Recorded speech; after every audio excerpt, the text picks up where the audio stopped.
5 mois d'enquête pour un résultat inquiétant. La commission parlementaire sur le nucléaire vient de rendre ses conclusions. Un rapport qui accuse centrales vieillissantes, recours excessif à la sous-traitance, risque terroriste. Pour nos parlementaires, la France n'est pas à l'abri d'une catastrophe nucléaire, mais ils font aussi des propositions. Aurélia Chopin et Marie-Pierre de Gors. Bien sûr, il y a eu la catastrophe de Fukushima en 2011 et ces images qui nous ont tous marqués. Mais plus récemment, des intrusions sur des sites nucléaires français. Il y a 2 jours, ce drone de Greenpeace, déguisé en Superman, est venu s'écraser sur la centrale du Bugey. Cette question de la sécurité est sérieusement pointée du doigt par les parlementaires dans leur rapport. Ils réclament plus de gendarmes sur les sites, des convois de déchets plus discrets, le floutage des images aériennes aussi sur les sites de géolocalisation. L'autre problème que soulève ce rapport, c'est la sous-traitance.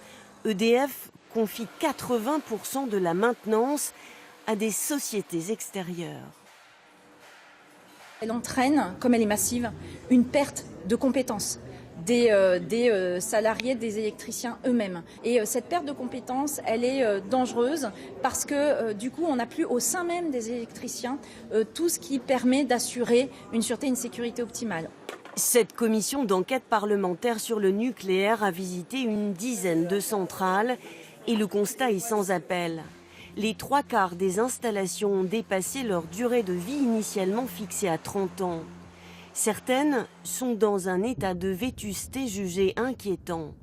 Les députés demandent un calendrier précis de fermeture des réacteurs vieillissants et de leur démantèlement. La sortie de ce rapport interroge, parce que jusqu'à présent, la politique du gouvernement ne va pas du tout dans le sens d'un arrêt du nucléaire. Bien au contraire, on est même en train de reporter l'objectif de baisse du nucléaire à 50%.